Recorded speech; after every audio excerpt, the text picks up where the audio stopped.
Well, you think bigger is always better when it comes to both the size of your house and the size of your down payment. Watch it over there.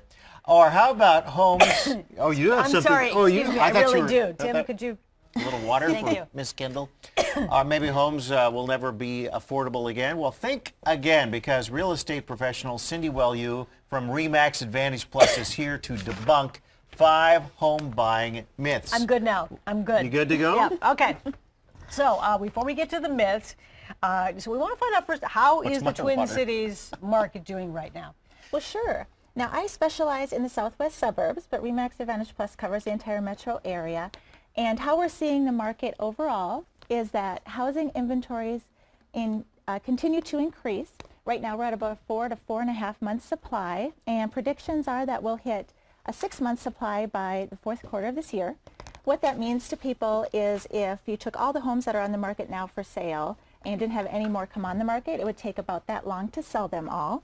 Also, median sales prices are trending up slightly, but some areas and price ranges have leveled out. Well, we know that buying a home is for most of us the single biggest purchase that we're going to make. So you have 5 big myths we're going to take a look at here, so that we don't make some mistakes when we're doing that. Let's run through them. First off, bigger is always better. Well, it's not always better. Right. And that's actually a 2-part myth. So the first is that some buyers think they have to get the biggest house in their price range, and that would be the best. And that's not the case at all. There might be a smaller home that's in better condition, a better location, maybe even has more upgrades. The second is that they have to have the biggest down payment possible, or 20% down to buy.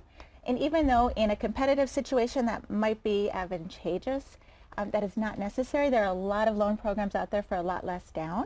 And if they're not sure what they can afford or not where to start, you can go online. My website has a free affordability calculator, joeandcindy.com, or many real estate sites do, and that would be a good place to start. Okay, and housing myth number 2, the house is the one. You don't know how many times I've heard that, and so many times it has backfired on some of my clients, to where they have missed out on a house. They thought that was the one. Maybe it was out of their price range, out of their location, and they compare every other house to it, and they've really missed the one that could be. And then number 3, and this is one that a lot of people think, you know, you have to lowball with your first offer. Not always the case? Not always the case, no. And it's human nature. We all want a deal, Sure. of course. But if it's a house that you truly like and you don't want to lose out on it, Right. if you lowball, you risk not only upsetting the seller, but worse yet, prolonging the negotiation time. And if you do that, another buyer has the opportunity to get in there and possibly steal the house away from you. Sure, and as the seller, if you get a lowball offer, it does kind of tick you off a little bit. It does Yeah. for some. Some, you know, there's always an emotional tie-in Sure. either way. Sure. Okay, myth number 4. Let's see what we have here on the screen.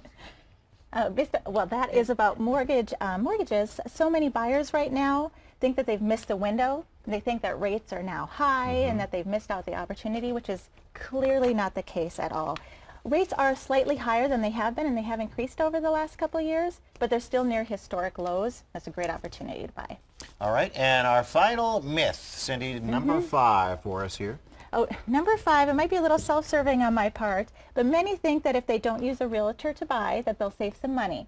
And the truth is, if a buyer represents themselves, they save little or no money at all. Most listing commissions are determined between the listing broker and the seller long before a buyer looks at the house.